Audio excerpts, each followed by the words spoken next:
Hi, I'm Jennifer Geiger with Cars.com. Toyota has a lineup full of family-friendly vehicles, none as roomy and comfortable as the Sienna.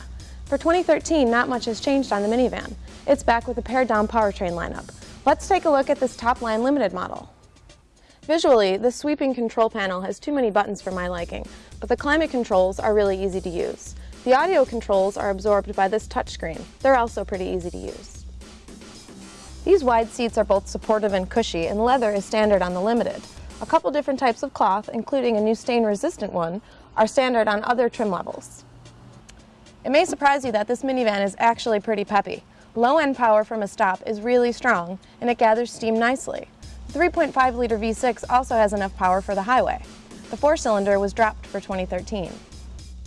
My only problem is that the V6 is pretty loud. It sounds gruff at idle and gets worse from there. Wind and road noise, however, are pretty well checked. In terms of ride, the Sienna is pretty composed and has good bump absorption. Despite its long length, it's also surprisingly maneuverable too, thanks to one of the smallest turning circles in the class. The Sienna has seats for 7 or 8 passengers, and there's plenty of room in the second row. The seats are also nice and comfy. The Limited model's leg rest is kind of a neat feature. Slide the seat back, pop it out, and kick back to watch a movie on the optional entertainment system. It's like sitting in a recliner in your living room.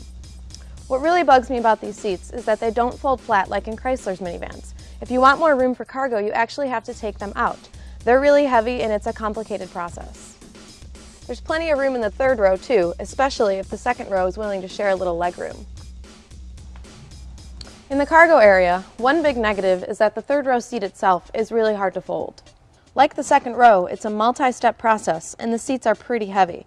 I actually had to climb into the storage well in order to do it. Only front-drive Limited models offer a power-folding third row. Although the Sienna doesn't offer underfloor storage cubbies like the Chrysler vans, cargo room is pretty competitive. There's a large, deep storage well behind the third row and plenty of cup holders and cubbies throughout the cabin. Front-wheel drive base models of the Sienna start just above $27,000 and top out around $42,000 for an all-wheel drive Limited model. One of Sienna's trump cards is that it's the only minivan with available all-wheel drive. The goal of a minivan is to make parenting easier, and Sienna does that well. Style-conscious moms and dads may cringe at the idea of driving a minivan, but crossovers and sedans can't offer the minivan's level of comfort and features.